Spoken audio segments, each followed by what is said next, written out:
Hi guys, it's Isa and welcome back to my channel. Today we're going to talk about part 2 of Rhythm of War by Brandon Sanderson. This part for me was amazing.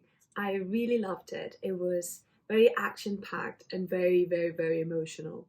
So let's get into the details. This part mainly consists on the points of view of Kaladin, Navani, Venli, Shallan and Adolin. Starting with Kaladin, we see him being destituted from the Windrunners due to a severe PTSD that doesn't even allow him to hold a spear, and he decides to move with his father and start working again as a surgeon in the clinic. Things seems to be working fine for him, but very soon he needs to face the situation that Dalinar is going away to reconquer a city and he's taken with him all of the Windrunners, the Radiants, and the soldiers. So for the first time, he needs to not just not be with them while training, but just not in the war. So he feels like he is kind of useless, which is horrible. However, we see how Teft decides to remain with Kaladin. It's like, hey, we've been together since the beginning. I think my path is with you and I will be wherever you are. We continue with Navani, who is now Queen of the Tower now that Dalinar is away. She is basically being very engineering and working with the different fabrials. She's trying to build a lift when some sort of a spren, a weird spren, contacts her and begs her to stop doing whatever she's doing. We move to Venli, who is with her own agenda, really. She is a radiant within a listener body, and she is having this realization that they don't need to be serving odium and that they deserve to be free.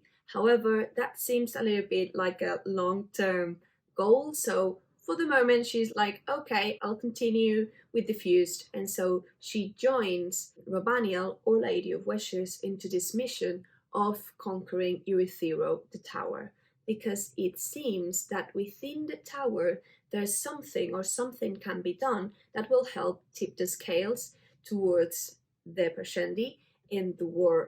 So just they decide to go there, and they are going very little by little during the nights, moving just in the storms, and it just keeps building. We move then to Shallan, who has completely dissociated herself into the three personalities: Shallan, Radiant, and Veil. She talks with her within herself to the different personalities, which gets me very concerned. And so when deciding who is the spy, it seems that Pattern is the one, because first Shallan told Pattern that she can remember the placing of the cube and that she has seen someone use it because the placing is wrong. And to that information, Pattern is like, Shallan, that's interesting.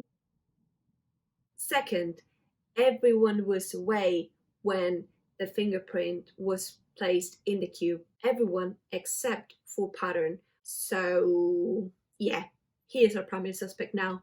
How sad is that? Moving on with Adolin, we see him being very Adolin. He starts this part being very concerned about what he's gonna wear to Shadesmar. And it's like, men, you should be working on other stuff, like how are you actually gonna convince the owner's friend to come back and fight with you? Nonetheless, he's been very sweet with his dead eye slash friend Maya. He is taking good care of her. He's training with her, and it's actually creating a little bit of discomfort throughout Shadesmar, because everyone is like, why are you treating her like that? She is a Deadeye. She cannot understand you. She doesn't have will. And he is like, no, she can understand me. She has will. So I'm going to treat her like that. At one point, Adolin needs to face 14 people in a fight to save Spren, and that's one of the scenes that was most emotional for me, because for once we see Adolin, who has been kind of not very useful, to be honest. He doesn't see where he comes in all of this. And so he goes all of the hero, and knowing that he's just 1 against 14, he decides to fight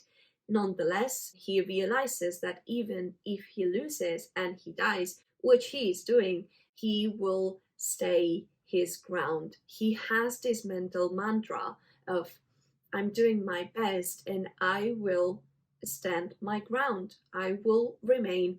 And I think that's very powerful as a message. When I was reading, I remained with that for days, like, I will stand my ground.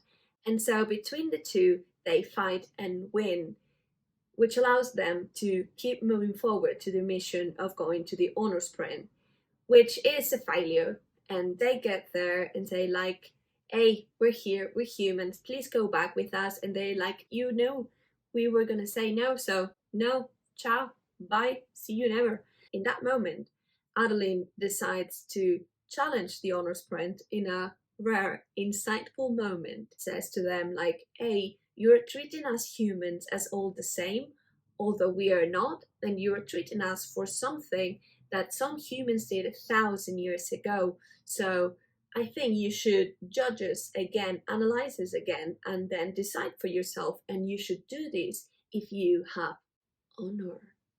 And they are like, a beer for this man. We do have honor. We're gonna judge you. And so they basically said, like, okay, you can come and bring 2 more people. And Adolin is like, yay, come, Shallan, and Pattern.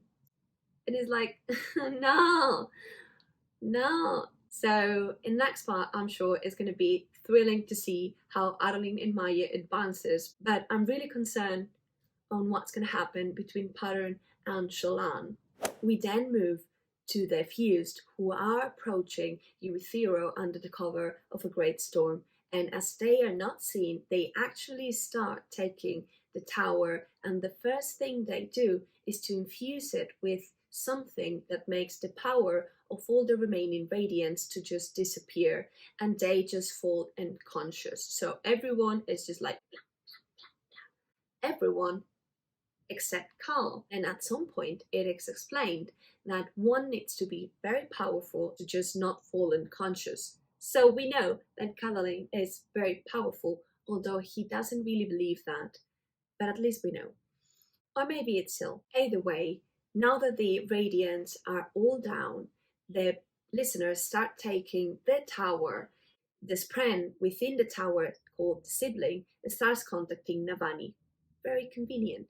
And it's like, oh, Navani, I'm the sibling. I'm actually the spren of the tower, and I'm created through honor and cultivation. I'm their son, and I'm here to protect everyone who is in the tower against odium. But something is happening to my structure.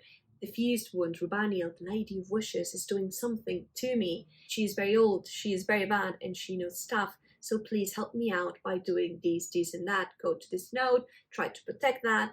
And Navani does that.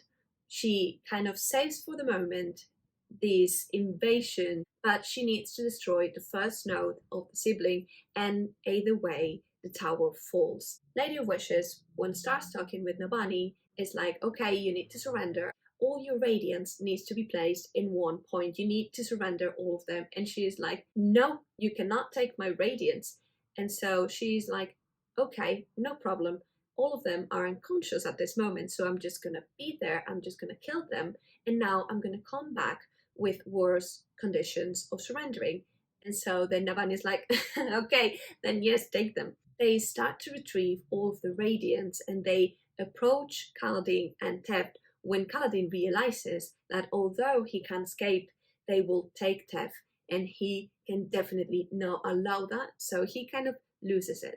He has this fight with his father, Lirin, who tells him, please remain silent, please don't fight, they're gonna figure out who you are, that you haven't fall, and we need you. And Kaladin is like, no, he was for me, I'm just not gonna leave him. This ends up with Kal just running away with Tev, knowing that his father believes him to be a monster. How horrible is that? Either way, that was it for part 2. I really hope you liked it. If you liked it, please subscribe and like the video, and let me know in the comments down below what were your thoughts. Did you feel this part was adventure-y and as emotional as I did? Are you concerned about Shallan? I am very concerned. well, let me know and see you soon. Bye!